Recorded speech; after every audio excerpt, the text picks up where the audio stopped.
No século XVI, Portugal era um dos maiores impérios do mundo. Estendia-se desde o Brasil às Índias Orientais, possuía uma das maiores marinhas existentes e era um dos poucos impérios globais da altura. Mas em 1554, a situação dinástica colocou o país à prova. Morrera o príncipe herdeiro, Dom João Manuel, deixando somente o único filho, póstumo, Dom Sebastião, o único descendente vivo do avô Dom João III. Dom Sebastião cresceu num clima de especial cuidado e em 1578, aos 24 anos, decide partir numa expedição para Marrocos, em auxílio do sultão deposto Maomé Mutaváquil, para impedir a expansão da influência turca para Marrocos. Então, a 4 de agosto, deu-se a famosa Batalha de Alcácer Quibir. Do lado português, estava uma força conjunta de 23.640 homens. Metade eram portugueses e os restantes eram mouros aliados e mercenários europeus. Eram liderados pelo rei Dom Sebastião, pelo mercenário inglês Thomas Stukely e pelo sultão deposto Maomé Mutaváquil, deposto pelo seu sobrinho em 1576, 2 anos antes. Do lado inimigo estava uma força de 60.000 mouros, liderados pelo sultão saadiano Muley Maluco e pelo seu irmão Ahmad al-Mansur Saadi, aliado dos turcos otomanos. A batalha foi marcada pelo forte uso de artilharia e da cavalaria, mas o cansaço das forças portuguesas, causado pela falta de suprimentos e pela longa viagem no deserto até o local da batalha, e pelo facto de possuírem uma artilharia mais leve, acabaram por culminar numa derrota, e na morte ou captura de praticamente todos os portugueses e aliados e no desaparecimento de Dom Sebastião. No lado marroquino, houve um pouco mais de 3.000 mortos, sendo que o próprio sultão acabara por morrer na batalha, não pela mão do exército português, mas por uma doença que já possuía. Sucedeu-lhe o irmão, Ahmad al-Mansur, que sobreviveu à batalha, como novo sultão de Marrocos, que governou Marrocos até à sua morte em 1603.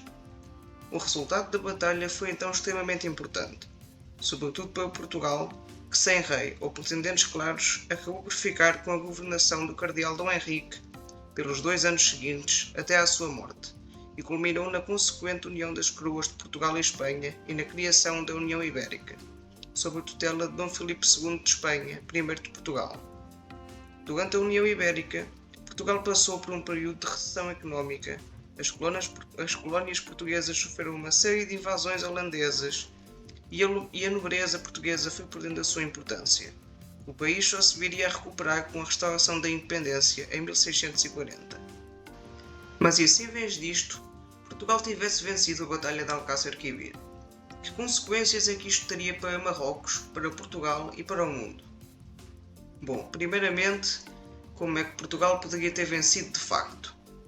Como este é um cenário alternativo e o foco é no que aconteceria e não exatamente em como é que aconteceria, podemos simplesmente assumir que Muley Maluco, o sultão marroquino, morria antes da batalha pela sua doença e que o seu exército estava mais desorganizado, fazendo com que a batalha fosse mais equilibrada e resultasse numa vitória portuguesa.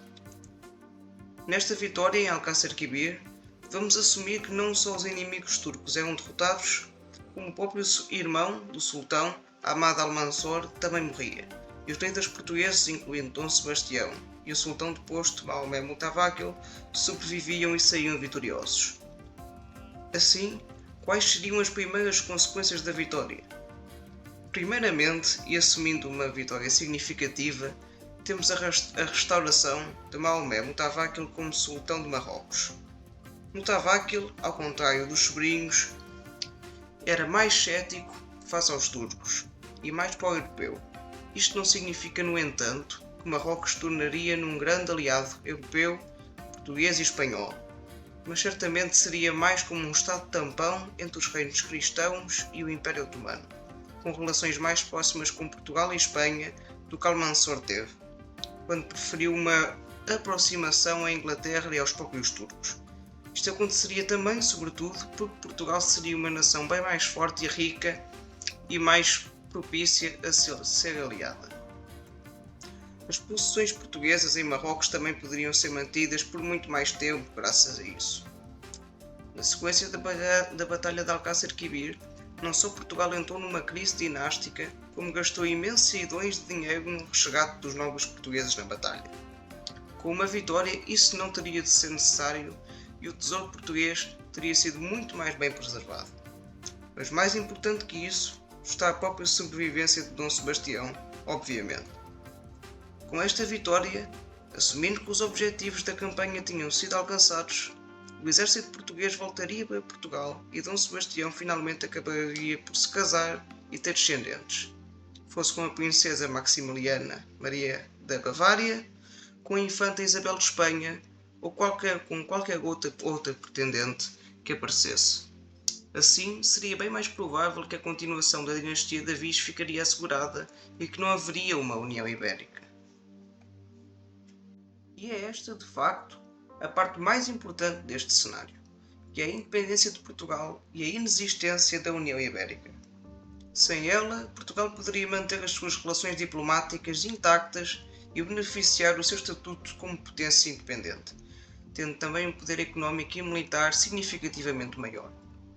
Desde logo, e talvez mais importante, isso possibilitaria a Portugal preservar as suas relações com a Holanda, potência em ascensão na altura, foram degradadas com a União Ibérica, e prevenir a Guerra Luso-Holandesa no contexto da Guerra dos 30 Anos. A Guerra Luso-Holandesa, de 1565 a 1682, foi uma série de conflitos coloniais entre Portugal e a Holanda que, para além de desgastar o país na defesa de uma grande invasão no Brasil, culminou na perda de boa parte da influência portuguesa nas Índias Orientais e na hegemonia holandesa sobre as mesmas, posição que viria a consolidar mais tarde. Sem esta guerra, e com as relações com a Holanda estáveis, podemos supor que, em vez de se degladiarem, ambos os países decidiam cooperar entre si e focar-se na consolidação e expansão dos seus territórios de forma mais cordial. Espanha poderia ser, inclusive, uma potência adversária em comum. E falando novamente de Espanha, sem a União Ibérica, esta não poderia recrutar portugueses para lutar na Guerra dos 30 Anos na Europa. E por mais que Portugal agora tenha mantido relações amigáveis com a Holanda, uma entrada na Guerra dos 30 Anos contra a Espanha seria um bocado improvável. A Espanha continuaria a ser uma grande potência e um Portugal neutro provavelmente seria muito mais lucrativo para todas as partes. E a partir daqui começa a ser muito mais difícil prever o que poderia acontecer. Mas Portugal certamente seria uma nação muito mais rica e influente, sobretudo nas Índias Orientais, onde passaria a ter uma influência muito maior e com relações diplomáticas mais abrangentes e um poderio militar superior. E é com isto que terminamos o vídeo. Espero que tenham gostado, inscrevam-se e deixem o vosso like para apoiar o canal e comentem ideias de outros cenários que querem ver no canal. Obrigado por assistirem até aqui e até ao próximo vídeo.